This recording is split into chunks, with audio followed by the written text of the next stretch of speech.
Et encore, je reviens avec le même sujet. Il semble qu'il est très important pour beaucoup d'entre vous. Ce sujet, c'est encore sur le vaudou, parce qu'il y a certains qui m'ont demandé, étant que haïtien, et au nom de ma foi chrétienne, est-ce que Jésus ou Dieu est présent dans la religion du vaudou? C'est quelqu'un qui m'a posé cette question. Bon, au nom de ma foi chrétienne, je peux répondre non. Mais avant de répondre, j'aimerais bien dire que il faut voir ici deux pôles d'arguments que nous refusons de choisir lequel est correct. Deux pôles d'arguments. Je vois deux pôles d'arguments. Mais peut-être pour vous, je ne sais pas, vous pouvez trouver lequel qui est correct. Qu'est-ce que je veux dire par là? Nous n'avons pas étudié le vaudou dans son aspect religieux parce que nous n'avons pas la compétence. Je n'ai pas la compétence. Il est vrai que j'ai fait des recherches, même si je connais la religion du vaudou. Bon, les gens qui disent que c'est une religion, les pratiques du vaudou, j'en connais pas mal. Mais ça ne peut pas m'aider vraiment à donner une réponse. J'aimerais bien approfondir cette question. Mais également, on peut dire que nous avons observé de près des manifestations appelées, selon certains, culturelles et la façon dont ils influencent la sphère publique en état d'aménagement. J'ai dit moi-même par rapport à ça, quelle réponse je peux donner? Ou du moins, si je ne vais pas dire une réponse, quel est le projet chrétien? En tant que chrétien, quel est mon projet? C'est-à-dire, comment je vois, comment je conçois ça? Le christianisme est une proposition de salut. On te propose ce salut en Jésus-Christ. C'est une proposition de salut et de libération pour tout homme avec l'instauration du royaume de Dieu dans ce monde. Le royaume de Dieu, c'est le déjà là. Il est parmi nous. Il est parmi nous. C'est ça le royaume de Dieu. Il y a aussi la promesse de résurrection et la vie éternelle à tous ceux qui reconnaissent Jésus ou Dieu comme le seul vrai et unique Dieu. Du moins, je peux formuler ça d'une autre façon. C'est-à-dire, la vie éternelle, cette résurrection, la vie éternelle à tous ceux qui reconnaissent Dieu comme le seul vrai et unique Dieu et Jésus comme son Fils. Jésus comme son Fils. Parce qu'on n'a pas besoin d'autres personnes. C'est Jésus. Il a dit qu'il m'a vu, a vu le Père. C'est Jésus, mes chers amis. C'est Jésus. Et là encore, cette référence, c'est dans Jean chapitre 17, le verset 3 et 4. Toutefois, le projet d'atterrissage de ce royaume ne fait pas et comment je dirais que c'était pas accepté par tout le monde, c'est-à-dire unanimité et parmi les croyants et parmi les théologiens. C'était la division. Et eux tous ne croyaient pas que Jésus, il est Dieu, il est le Fils de Dieu. Et pourtant, c'est là notre foi. Des siècles avant la réforme calviniste et de Martin Luther, il y eut un Arius. Vous le savez bien, je n'ai pas besoin d'entrer dans le détail.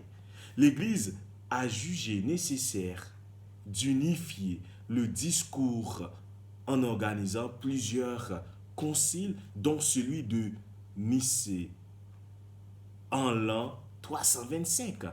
L'an 325. Ah, vous voyez, après Jésus. Et même également le concile de Constantinople à partir de l'an 381. Tout ça, ce sont des réponses, l'homme qui se pose des questions et après ils essaient de donner une réponse, mais ils se mettaient ensemble pour pouvoir avoir une réponse en commune. Les deux que je viens de citer, cela n'empêche que les pratiques et enseignements de l'homme de Nazareth, en parlant de Jésus, furent interprétés suivant les agendas qui n'ont rien à voir avec Dieu. D'où une crise de représentation et de l'autorité de la religion. Voyez un peu. C'est pourquoi moi-même je ne vais pas tout de suite intervenir dans l'histoire du vaudou. Mais l'Église de son temps a géré ces crises de l'autorité et de la représentation par des méthodes diverses, dont la fameuse Inquisition qui n'a rien de divine.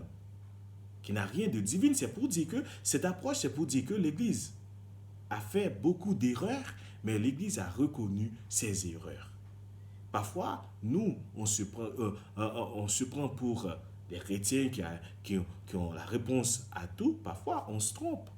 Mais après, il faut être capable de reconnaître nos erreurs. C'est ça, il faut être capable de reconnaître ses erreurs. C'est important. C'est-à-dire, parfois, on fait des choses qui n'ont rien à voir avec la divine, qui n'ont rien à voir avec la divinité, avec Dieu. Peut-être c'est comme ça dans le vaudou. Peut-être on peut dire que c'est ça qui nous a donné l'indépendance. Peut-être c'est faux. Peut-être c'était une autre chose. Mais je ne veux pas entrer dans ce détail. Et même si c'était ça, je peux faire même une approche avec l'histoire de Jésus. Parce que si on prend, par exemple, non seulement ou également les pauvres de l'Europe médiévale ont souffert, n'est-ce pas? Oui. Le rôle de l'Église devient crucial dans la mise en place et le maintien de la colonisation. Vous connaissez très bien ce qui s'est passé en Haïti. L'Église a participé dans toutes les oppressions du peuple haïtien pendant l'esclavage. On reconnaît ça. Et je peux comparer ça à le parcours historique de l'homme de Nazareth. Jésus. Parce que le parcours et l'histoire du Nazaréen sont-ils différents de l'expérience haïtienne? Non. L'expérience culturelle, sociale et politique haïtienne est christique dans tout le sens du terme. La vie de Jésus, l'homme de Nazareth, est présent dans l'histoire du peuple haïtien dans tout son sens. Haïti a fait l'expérience de l'oppression coloniale, n'est-ce pas? Oui. Et Israël, le pays de Jésus aussi, a fait cette expérience. Oui, Haïti a fait l'expérience de l'oppression coloniale. Il a visité le prétoire impérialiste. Oui, avec les Romains pour les Israéliens. Il a passé ses nuits de Gethsémani jusqu'au Golgotha, où nous sommes. Les souffrances, la misère, tout ça, Jésus a connu cette expérience.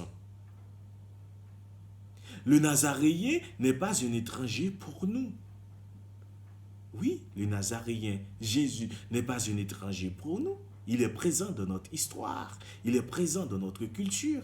Notre expérience culturelle, notre vécu d'opprimé et de réprimé nous place exactement dans le contexte de sa guerre de libération. Oui, dans sa guerre de libération. Oui, c'est ça qu'il faut chercher pour voir. Et si on prend par exemple cette guerre de libération, c'est le projet du royaume des dieux. Malgré la peur, malgré la violence, nous sommes appelés à bâtir le royaume des dieux parmi nous. Le projet du royaume des dieux est aussi notre projet, le projet de tous, le projet de tout le peuple haïtien. Les causes du royaume sont des, comment je dirais ça, sont des, pour moi, les projets du royaume sont les nôtres. C'est-à-dire, ça fait partie de notre vie. Il n'y a pas de contradiction ni d'opposition dans la lutte contre les causes du péché. Oui, c'est ça qu'il faut chercher ensemble.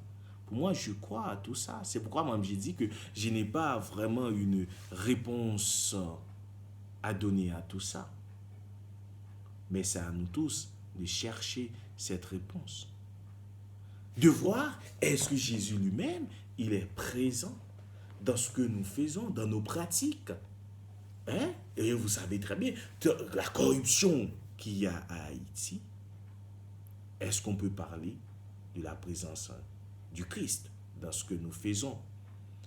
Et c'est pourquoi, une fois, j'avais pris comme exemple, le chrétien haïtien peut-il faire de la politique? Oui, il peut faire de la politique, tout en apportant sa lumière, la lumière du Christ aux autres. C'est ça, mes frères. C'est ça, mes sœurs. C'est ça, mes compatriotes. Allez, et à la prochaine. Peut-être une prochaine fois, on va parler même du vaudou à Haïti. Pourquoi pas? Allez, portez-vous bien. Au revoir.